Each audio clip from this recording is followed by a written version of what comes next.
Cuando llegó la hora sexta, hubo oscuridad sobre toda la tierra hasta la hora novena. Y a la hora novena, Jesús exclamó con fuerte voz: Eloi, Eloi, lema sabactani, que traducido significa: Dios mío, ¿por qué me has desamparado? Algunos de los que estaban allí al oírlo decían: mirad, a Elías llama.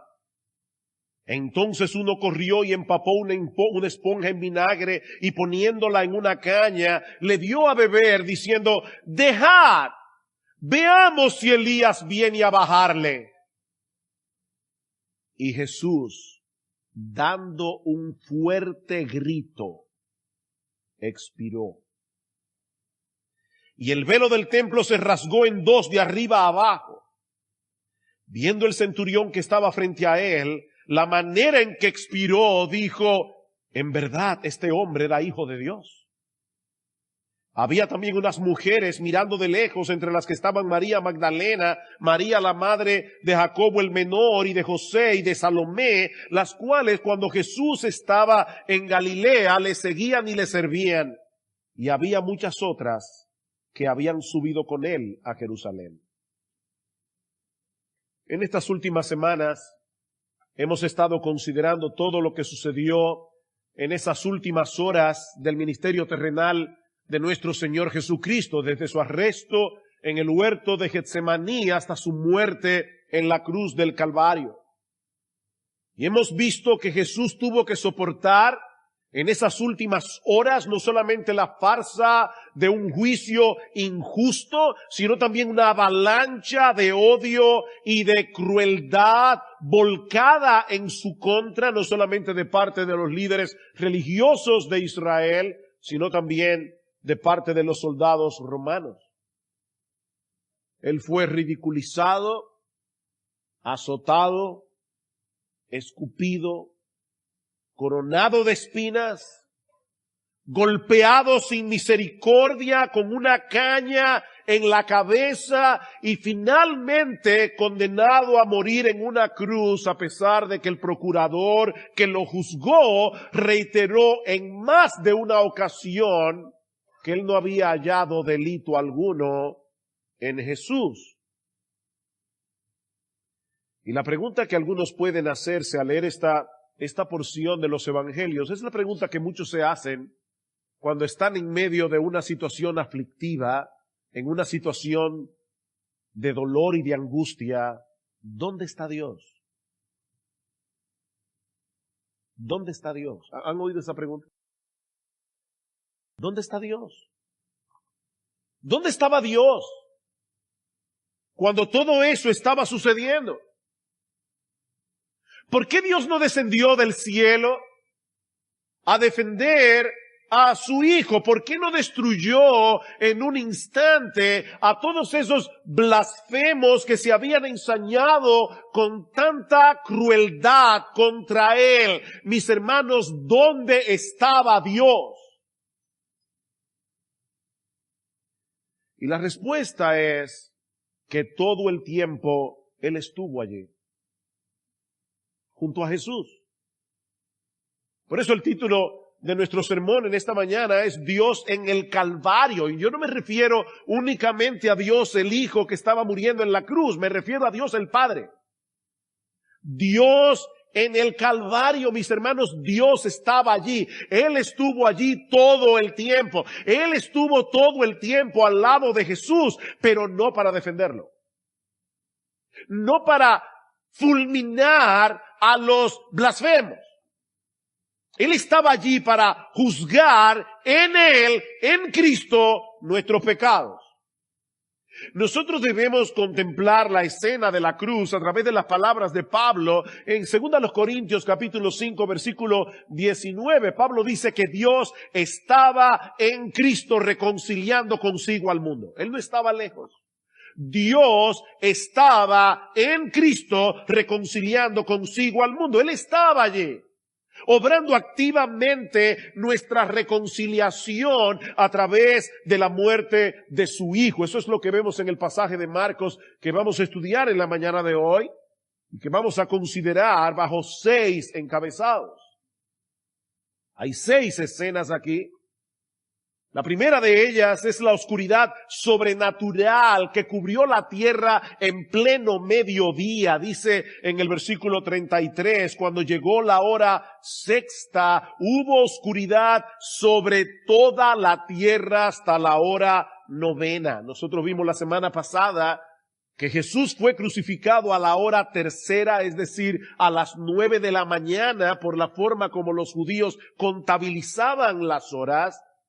De manera que fue alrededor de las 12 del mediodía, cuando el sol está en su punto máximo de elevación, que vino esta oscuridad sobre toda la tierra. Y esa es una expresión que puede significar todo el planeta o de una manera particular la tierra de Israel. Personalmente yo tiendo a pensar que la segunda opción es la más probable. Toda la tierra de Israel se cubrió de tinieblas. Esta fue una oscuridad sobrenatural, una oscuridad causada por Dios mismo. No fue un eclipse solar. En primer lugar, porque era el día de la Pascua y en la Pascua siempre había luna llena. Y si ustedes van a cualquier enciclopedia o van a vayan a Google y van a saber que nunca hay un eclipse solar en luna llena, siempre es en luna nueva. Pero por otro lado, ningún eclipse solar dura 3 horas. Esta fue una oscuridad sobrenatural, esta fue una oscuridad causada por Dios para mostrarnos a través de un fenómeno visible lo que estaba sucediendo a nivel espiritual en ese momento en que nuestro Señor Jesucristo estaba dando su vida en la cruz. Por eso decía alguien, Douglas Webster, en el nacimiento del Hijo de Dios hubo gran claridad a medianoche. ¿Recuerdan cuando los ángeles aparecieron a medianoche? Dice, hubo gran claridad a medianoche. En la muerte del Hijo hubo oscuridad al mediodía.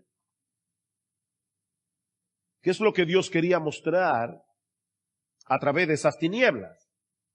Bueno, en las Escrituras muchas veces se asocia la oscuridad con el juicio de Dios contra el pecado. La oscuridad se asocia con el pecado y con la ira de Dios en contra del pecado. Es por eso que el Señor en Mateo capítulo 8, versículo 12, hablando de aquellos que serán arrojados en el infierno, dice Jesús, serán echados en las tinieblas de afuera. Dios es luz. Donde Dios no está, hay tinieblas. Y hay muchos textos en la Biblia donde nosotros vemos esa asociación, vemos esa conexión entre la oscuridad y el justo juicio de Dios en contra del pecado. Por ejemplo, hablando de la llegada del día del Señor, un día de juicio y de castigo para el mundo incrédulo. Dice en Amós capítulo 5, versículo 18, ¡ay de los que ansían el día del Señor! ¿De qué os servirá el día del Señor? ¿No será de tinieblas el día del Señor? Y no de luz, oscuridad y no de resplandor. Y en Sofonías capítulo 1 versículo 14, cercano está el gran día del Señor, cercano y muy próximo, día de ira, aquel día de congoja y de angustia, día de destrucción y desolación, día de tinieblas y de lobreguez, día nublado y de densa oscuridad. Densa oscuridad.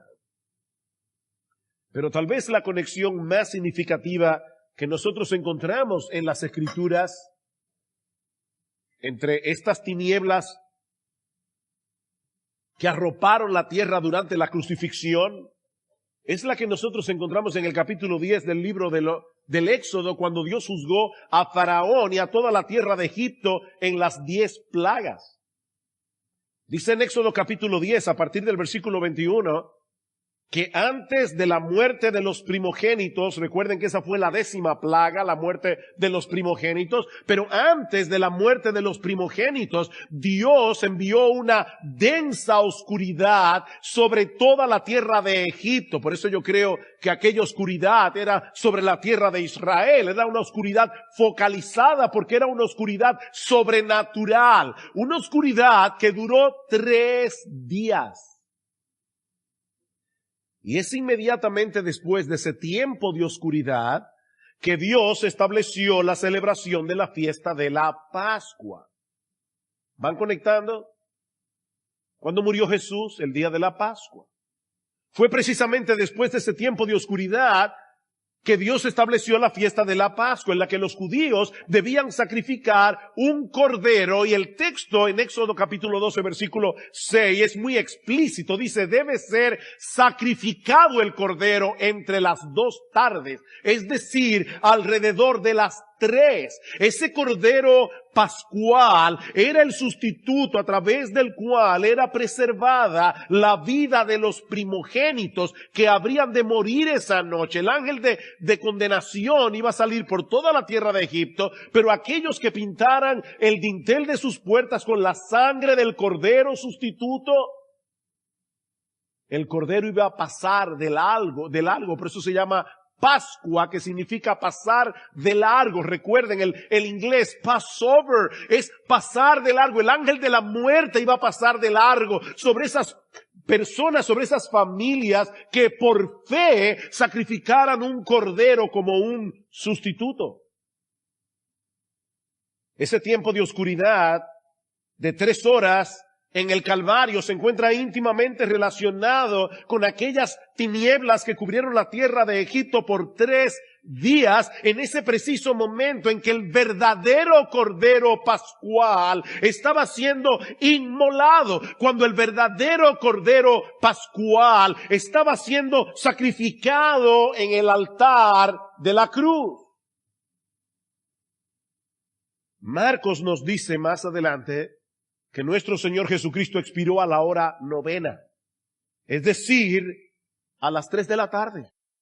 La misma hora en que eran sacrificados los corderos de la Pascua. Dios cubrió la tierra con este manto de oscuridad, de densas tinieblas, para mostrarnos en una forma física lo que estaba sucediendo a nivel espiritual en esa cruz. Mis hermanos, Cristo estaba allí como nuestro sustituto. Él estaba allí recibiendo en nuestro lugar todo el peso de la ira de Dios que merecen nuestros pecados. ¿Saben para qué? Para que nosotros pudiéramos ser absueltos en el tribunal de Dios. Es por eso que Juan el Bautista, cuando ve al Señor en Juan capítulo 1, versículo 29, ¿cómo lo presenta? He aquí el Cordero de Dios. He aquí el Cordero de Dios que quita el pecado del mundo. Cristo fue a la cruz a ser sacrificado como un cordero. Cristo, nuestra Pascua, fue sacrificado por nosotros, dice Pablo en 1 Corintios capítulo 5. Y en 2 Corintios capítulo 5 versículo 21 dice que aquel que no conoció pecado, por nosotros él fue hecho pecado. Y Pedro nos dice en su primera carta que él mismo llevó nuestros pecados en su cuerpo sobre la cruz.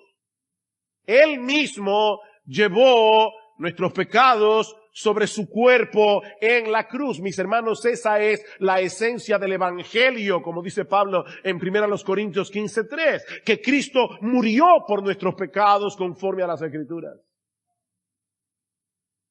Hablaba este viernes con un grupo de jóvenes y les decía cómo ustedes predican el Evangelio. ¿Cómo pueden compartir el Evangelio el año que viene cuando vayan a la universidad y se encuentren con personas incrédulas? ¿Va a ser a través de argumentos científicos? ¿Va a ser a través de argumentos filosóficos? Déjenme decirles algo, mis hermanos, nadie se va a convertir por escuchar argumentos científicos, nadie se va a convertir por escuchar argumentos filosóficos. Es el Evangelio lo que es poder de Dios para salvación.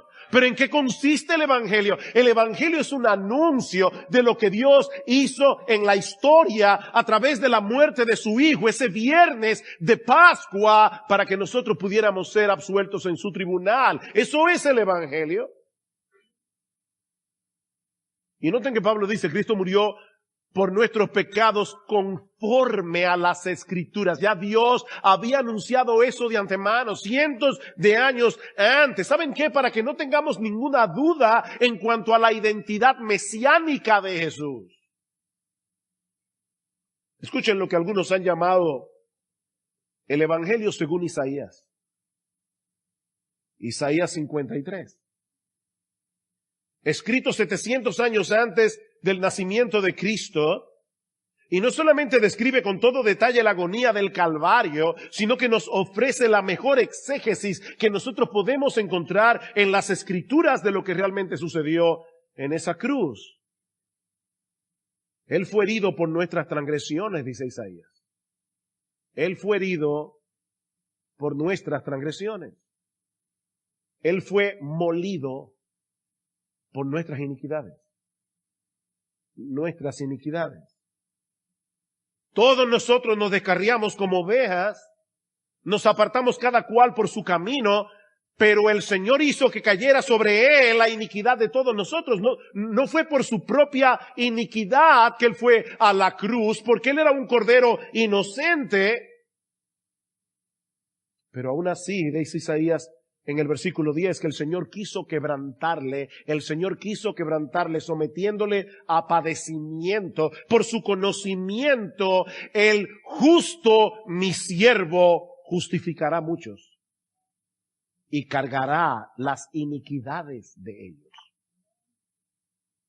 ¿Saben que hay algo interesante en el texto de Juan que yo cité hace un momento cuando Juan el Bautista dice aquí el Cordero de Dios que quita el pecado del mundo? El texto griego es tan preciso que hay dos palabras para quitar.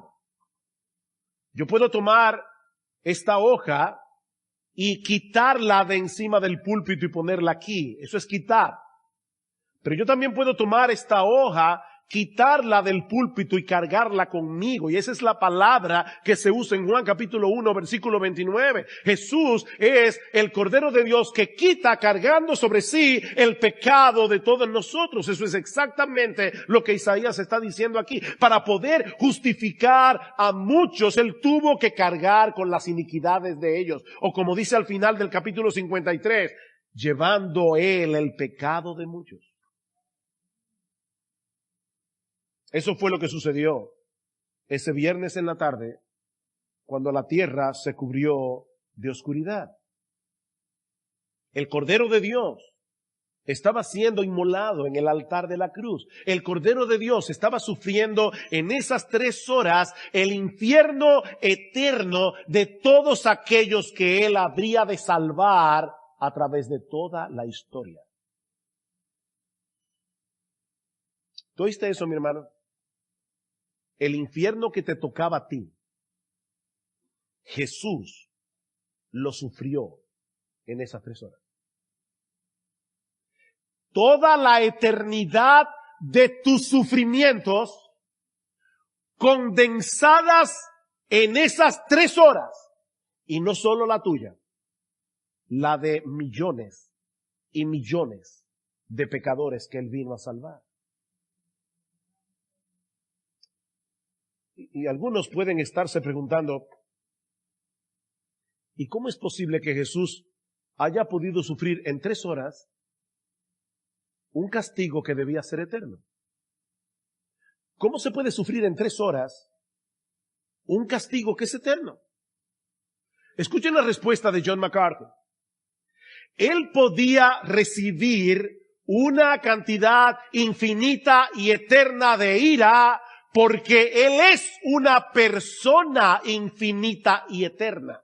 Su capacidad para todo es eterna y es ilimitada. Si en esas 3 horas, mi amado hermano, Cristo sufrió millones de infiernos. De manera que Dios no estaba ausente en el Calvario. Él estaba allí como el juez del universo, juzgando y castigando nuestros pecados en la cruz. y dando al mismo tiempo una muestra de amor incomprensible hacia todos aquellos que Él había elegido para salvación desde antes de la fundación del mundo. Hermano, yo no sé tú, pero la doctrina de la elección, que tanta controversia trae, es una de las doctrinas más hermosas de la Biblia. Es una de las doctrinas más hermosas de la Biblia. Mi hermano, Cristo no murió en la cruz para hacer posible que tal vez algún ser humano pueda ser salvo. No. Cristo murió en la cruz para que un grupo de personas específicas, escogidas con nombre y apellido, pudieran ser salvos. Y fueron los pecados de esas personas con nombre y apellido por los cuales Cristo murió en la cruz. Cristo amó a su iglesia de tal manera que dio su vida por ella. Cristo dio su vida por su iglesia. Como dice John Stott, el amor divino triunfó sobre la ira divina mediante el propio sacrificio divino. ¿Oyeron eso? El amor divino triunfó sobre la ira divina mediante el propio sacrificio divino. La cruz fue simultáneamente un acto de castigo y de amnistía, de severidad y de gracia, de justicia y de misericordia al mismo tiempo. Nuestro Señor y Salvador tuvo que beberse esa copa de ira santa y justa sin una gota de misericordia para que nosotros hoy podamos disfrutar de la copa de la salvación sin una gota de ira. Él se la tomó pura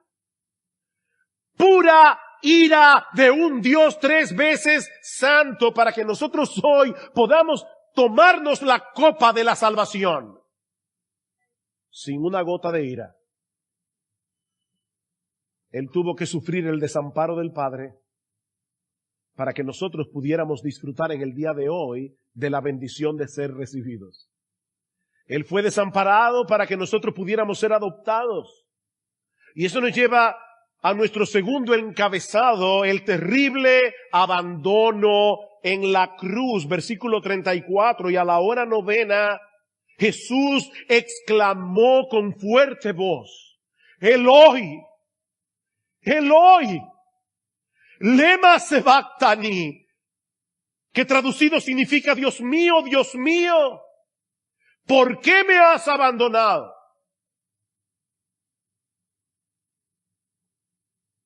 Ya son las 3 de la tarde del viernes. El Señor Jesucristo lleva 6 horas en la cruz. Y en las últimas 3 ha venido experimentando todo el peso de la ira de Dios por nuestros pecados simbolizados en esa oscuridad. Y es en ese momento que, citando en arameo las palabras del Salmo 22, el Señor exclama con fuerte voz, y las 2 palabras que usa Marco allí, fuerte voz, son las palabras de la que se deriva nuestra palabra megáfono en español. Fuerte voz. Eloi, Eloi, lema sabactani, ¿por qué me has abandonado, Dios mío? Dios mío, durante ese tiempo de oscuridad, mi amado hermano, otra vez insisto, Dios el Padre estaba allí, pero no consolando a su Hijo, sino castigando en Él nuestros pecados. Dios estaba allí. Y no es que en ese momento hubiera habido una ruptura entre la unidad esencial que hay entre el Padre, Dios el Padre y Dios el Hijo. Eso es imposible. Hay una unidad eterna y una unidad inmutable entre las 3 personas de la Trinidad que de ninguna manera puede ser quebrantada. Tampoco fue que en ese momento el Padre por un instante dejó de amar a su Hijo. De ninguna manera, dice el Señor en Juan capítulo 10, por eso me ama el Padre, porque yo doy mi vida. Por eso me ama el Padre, porque yo doy mi vida para tomarla de nuevo. En ese momento, si podemos decirlo de alguna manera, el corazón del Padre estaba roto por el amor que tiene por su Hijo. Dios el Padre nunca dejó de amar a su Hijo, en ningún momento. Pero hermanos, en un sentido real, Jesús fue completamente desamparado en su naturaleza humana por Dios el Padre. Dios el Padre no podía tener comunión con Él mientras Él estuviera siendo hecho pecado. Otra vez cito a John Stott. Se trataba de Dios en nuestra naturaleza, abandonado por Dios. Dios en nuestra naturaleza, abandonado por Dios. Mis hermanos, la santidad de Dios no le permite tener comunión con el pecado.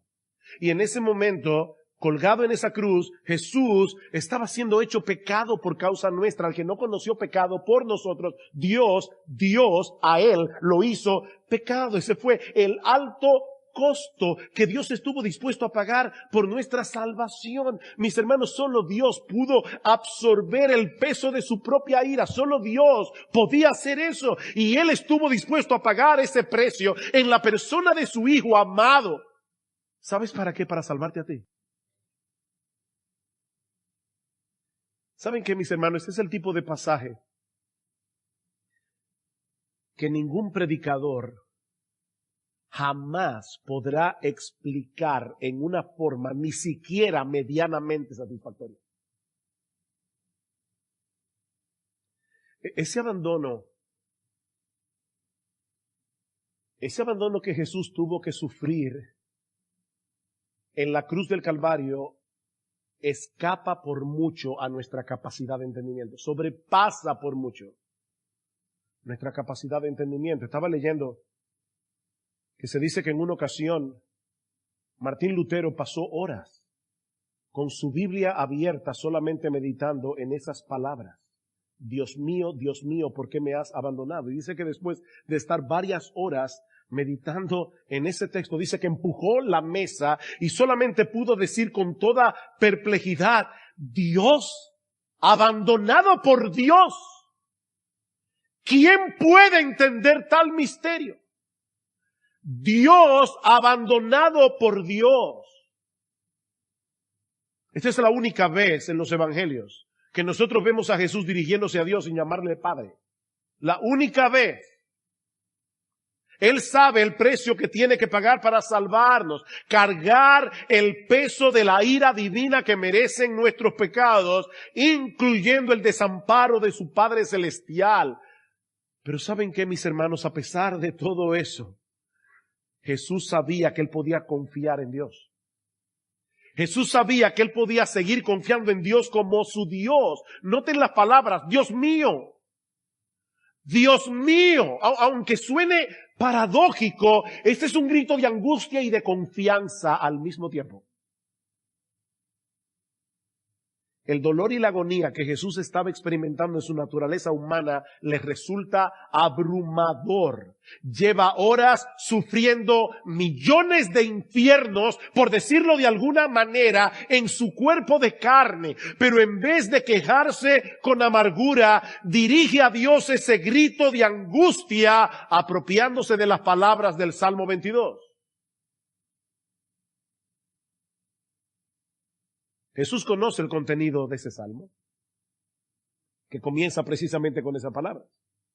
Dios mío, ¿por qué me has abandonado? Jesús sabe que en ese salmo, después de describir los horrores de la crucifixión, el salmo concluye con una nota de victoria, no de derrota.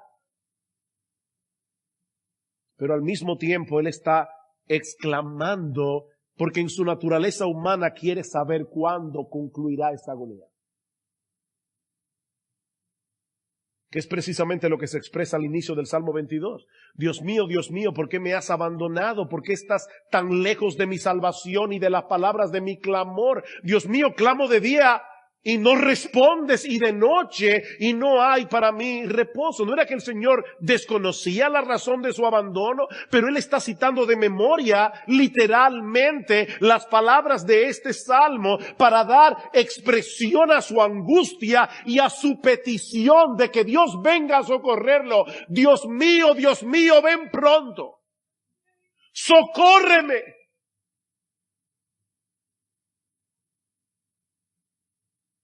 Pero en medio de esa escena tan sensible,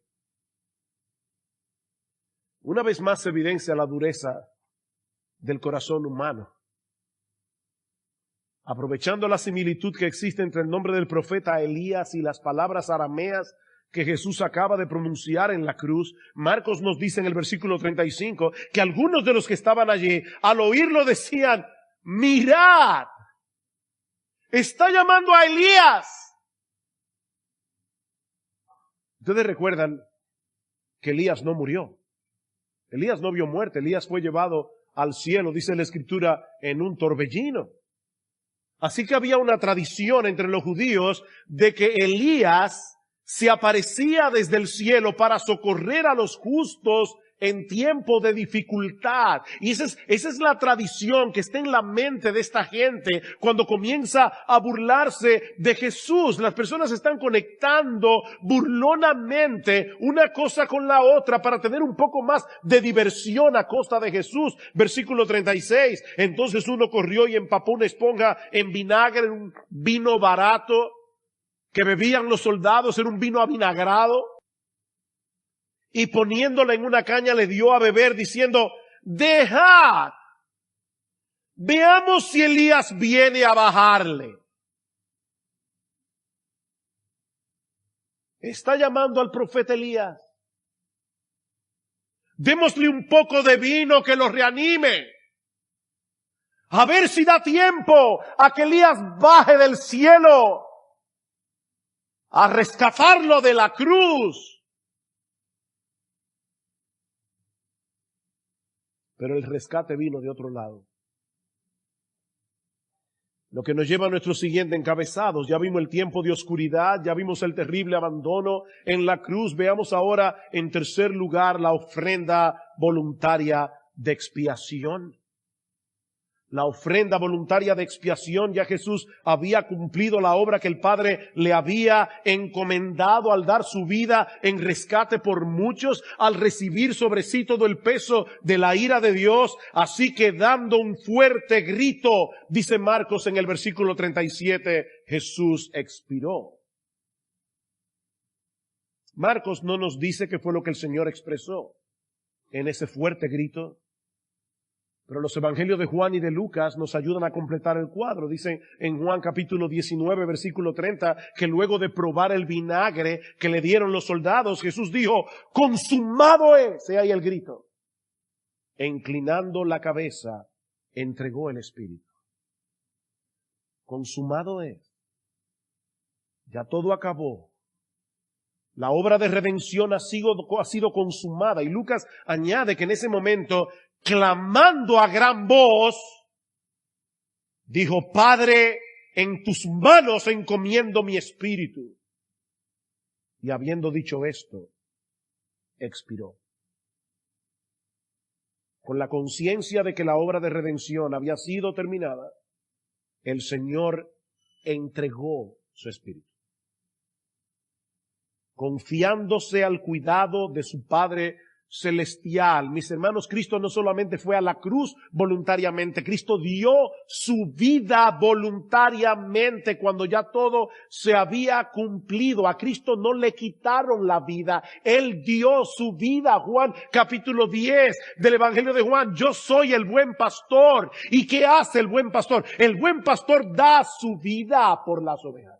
Él dio su vida, Él entregó el Espíritu, versículo 17. Por eso me ama el Padre, porque yo doy mi vida para tomarla de nuevo. Nadie me la quita, sino que yo la doy de mi propia voluntad. Yo tengo autoridad para darla y tengo autoridad para tomarla de nuevo. Este mandamiento yo recibí de mi Padre. Cristo entregó el Espíritu. Es por eso que que los evangelistas insisten en el hecho de que Jesús dijo las cosas que dijo en ese momento a gran voz. A gran voz. Fue a gran voz que el Señor clamó de angustia, Eloi, Eloi, lema sabactani. Fue con un grito, como vemos en el Evangelio de Marcos, que Cristo dijo, consumado es. Y fue clamando a gran voz que dijo al final, Padre, en tus manos encomiendo mi espíritu. ¿Y por qué ese dato es importante? Porque si había algo que toda la gente de aquel tiempo sabía, era que un crucificado apenas podía suspirar, apenas podía susurrar debido a la dificultad respiratoria que viene asociada con la muerte por crucifixión. Pero Jesús clamó con una voz potente para que todos pudieran ver al momento de expirar que todavía tenía vida suficiente como para seguir vivo por varias horas más. Nadie me quita mi vida.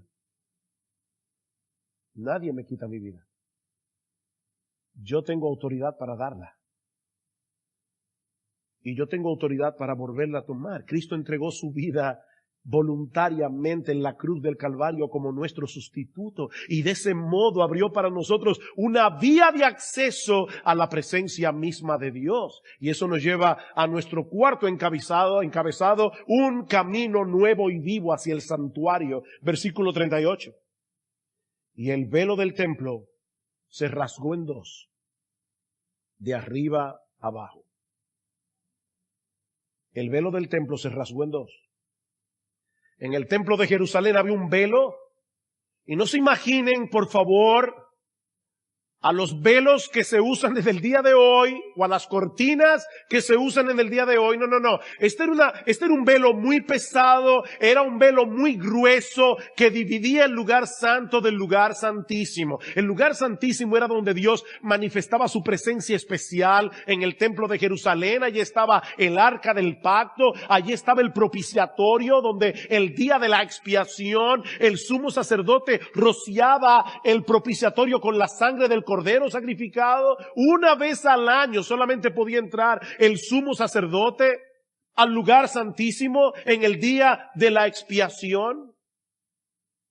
Era una cortina tan gruesa que el historiador judío Flavio Josefo nos dice que ni siquiera dos caballos unidos alando en sentido contrario habrían podido romper esa cortina. Tenía 18 metros de altura y 10 centímetros de espesor. No estamos hablando de cualquier velo. Este velo simbolizaba la separación que existe entre nosotros y Dios por causa de nuestros pecados. Mis hermanos, no podemos entrar en la presencia de Dios a menos que su justicia quede perfectamente satisfecha, porque Él es un Dios perfectamente santo, Él es un Dios perfectamente justo. Pero gloria al Señor. En el preciso momento en que Jesús estaba exhalando su último suspiro, esa gruesa cortina se partió en dos de arriba hacia abajo para mostrar que había sido abierta una puerta de acceso, una vía de acceso a la presencia misma de Dios, no a través de los sacrificios del templo, sino a través del sacrificio de Jesús. Por eso alguien decía que la rasgadura del velo fue el signo de exclamación de Dios a la muerte de su Hijo. La muerte de Cristo en la cruz dejó el templo inoperante. Con un solo sacrificio el Cordero de Dios hizo cesar de una vez por todas el sistema sacrificial y sacerdotal del antiguo pacto.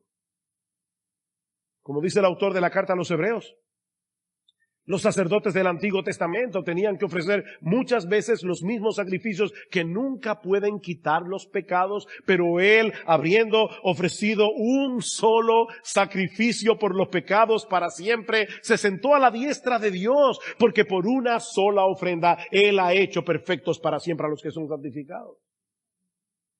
¿Cuál es la conclusión? Esta es la conclusión, sigue diciendo el autor. Entonces, hermanos, puesto que tenemos confianza para entrar al lugar santísimo por la sangre de Jesús, ese lugar sagrado al que solo podía entrar el sumo sacerdote una vez al año, ahora nosotros podemos accesarlo cuantas veces queramos. Tenemos confianza para entrar al lugar santísimo por la sangre de Jesús, por un camino nuevo y vivo que Él inauguró para nosotros por medio del velo, es decir, su carne. Y puesto que tenemos un gran sacerdote sobre la casa de Dios, acerquémonos con corazón sincero. Miren, hermanos, si los judíos del Antiguo Testamento hubieran podido sospechar que los creyentes del Nuevo Pacto íbamos a tener acceso directo al lugar santísimo cuantas veces lo quisiéramos, nunca se lo hubieran podido imaginar. Acerquémonos. Que el velo de la carne de Jesús fue rasgado para eso.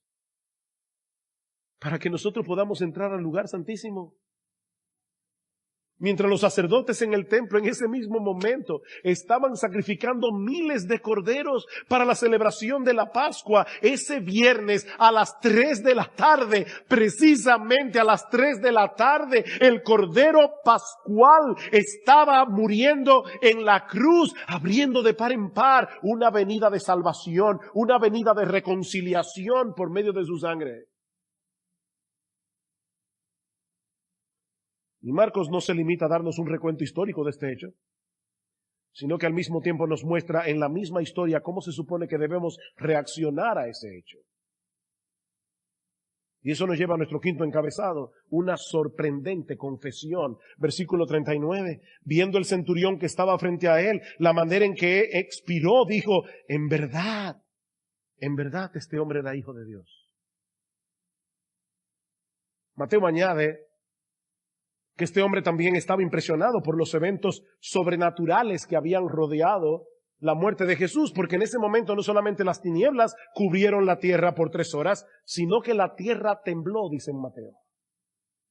La tierra tembló y las rocas se partieron.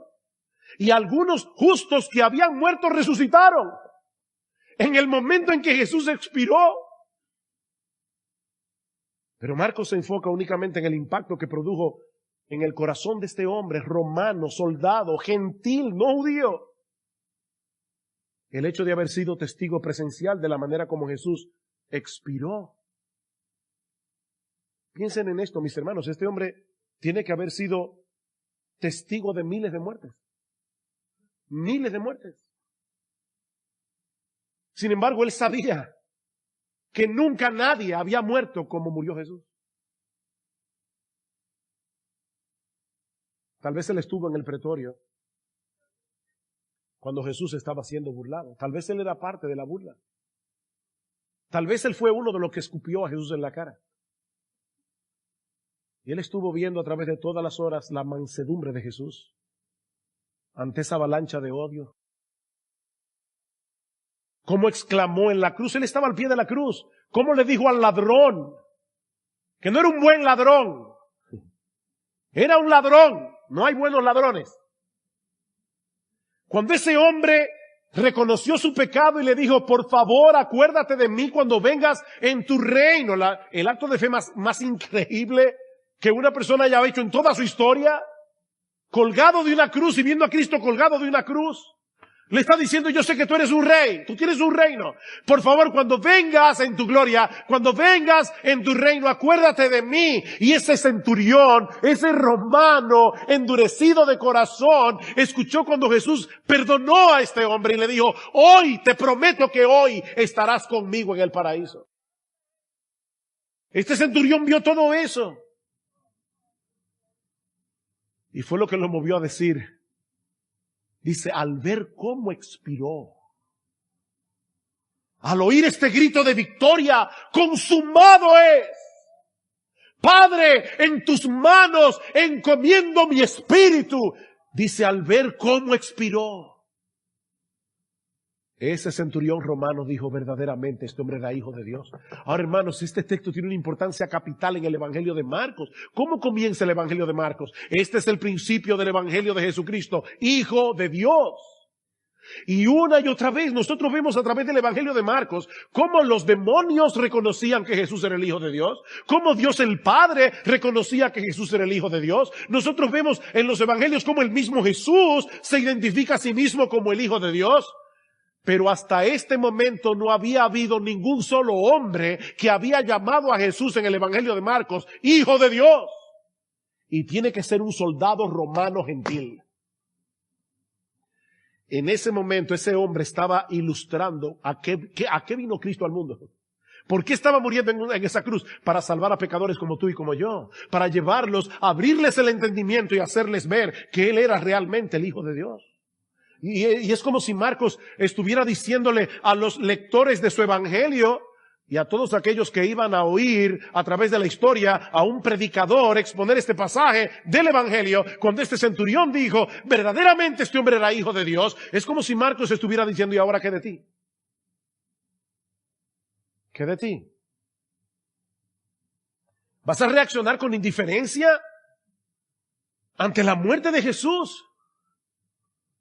¿O vas a reconocer como el centurión que verdaderamente este hombre era el Hijo de Dios, que había dado su vida de manera voluntaria para salvar a pecadores? Pero hay una escena más que veremos mucho más brevemente, las testigos presenciales de la crucifixión. Marcos concluye esta historia de una manera bien extraña. Había también unas mujeres, versículo 40, mirando de lejos, entre las cuales estaban María Magdalena, María la madre de Jacobo el menor y de José y de Salomé. María ya se había ido con el apóstol Juan. ¿Recuerdan cuando el Señor le dice: mujer, he ahí tu hijo, hijo, he ahí tu madre? Las cuales cuando Jesús estaba en Galilea le seguían y le servían, y había muchas otras que habían subido con él a Jerusalén. Hermanos, ¿por qué Marcos incluye este detalle aquí, que no parece tener mucha relevancia, sobre todo en comparación con el resto de la historia? Muy probablemente porque iban a ser esas mismas mujeres las primeras testigos presenciales de su resurrección. Esas mismas mujeres, eso lo vamos a ver al llegar al capítulo 16 del Evangelio de Marcos. Esas mujeres habían estado con Jesús durante todo su ministerio en Galilea, siguiéndole, sirviéndole. Y ahora Marcos nos dice: ¿saben qué? Fue ese grupo de mujeres la que se mantuvo fieles hasta el fin en la muerte de Jesús. Mientras aquellos discípulos que le habían dicho a Jesús: camino a Getsemaní, aunque todos te negaren, yo nunca te negaré. El apóstol Pedro, que dijo: mira, si fuera necesario morir contigo, no te negaré. Ninguno de esos hombres estaba allí. Allí estaba un grupo de mujeres. Un grupo de mujeres. Este grupo de mujeres, y hermanas, esto debe hacerlas sentir felices. Este grupo de mujeres ocupa un lugar de honor en el Evangelio. Por esa fidelidad a toda prueba, aún en medio del dolor y de la confusión que muy probablemente estaban experimentando en ese momento al ver a Jesús crucificado. Ellas fueron testigos presenciales de su muerte, fueron testigos presenciales de su enterramiento. Y aunque no lo sabían en ese momento, 3 días más tarde iban a ser testigos presenciales de su resurrección.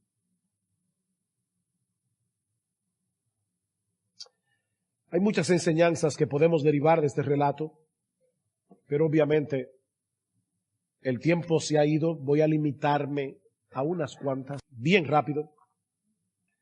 Mis hermanos, este relato nos enseña el alcance de la justicia y la santidad de Dios. El alcance de la justicia y la santidad de Dios. ¿Tú quieres saber qué tan santo es Dios? Mira la cruz. Mira la cruz, mira al Hijo de Dios muriendo por nuestro pecado. Y vas a darte cuenta que Dios no toma el pecado a la ligera. Mis hermanos, para nuestro Dios, el pecado que nosotros cometemos con tanta facilidad, el pecado que nosotros coqueteamos, con el que coqueteamos muchas veces, para nuestro Dios el pecado es algo tan serio que para poder salvarnos, para poder tener comunión con nosotros, su Hijo tuvo que morir en una cruz. ¿Qué tan seria es la santidad de Dios? ¿Qué tanto aborrece Dios el pecado? Mira a Cristo sufriendo la agonía de miles de infiernos en esa cruz. Pero este relato nos enseña también en una forma muy impactante yo no sé qué palabra usar, porque si digo que es increíble, no es increíble, es creíble. Pero este pasaje nos enseña en una forma muy impactante la verdadera naturaleza del amor de Dios. ¿Sabes que nosotros no podemos entender el amor de Dios hasta que no entendemos la ira de Dios?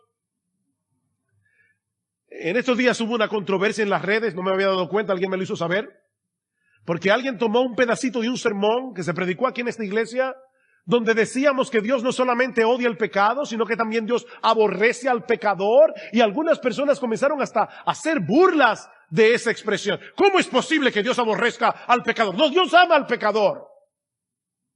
Mis hermanos, escúchenme bien, si nosotros no entendemos que la ira de Dios está sobre los impíos todos los días, como dice el Salmo, dice en Juan capítulo 3, versículo 36, después de haber dicho de tal manera amó Dios al mundo, dice que todo aquel que cree en el Hijo tiene la vida, el que no cree, la ira de Dios permanece sobre él. Dios no está irado con el pecado en abstracto, Dios está irado contra aquellos que cometen pecado.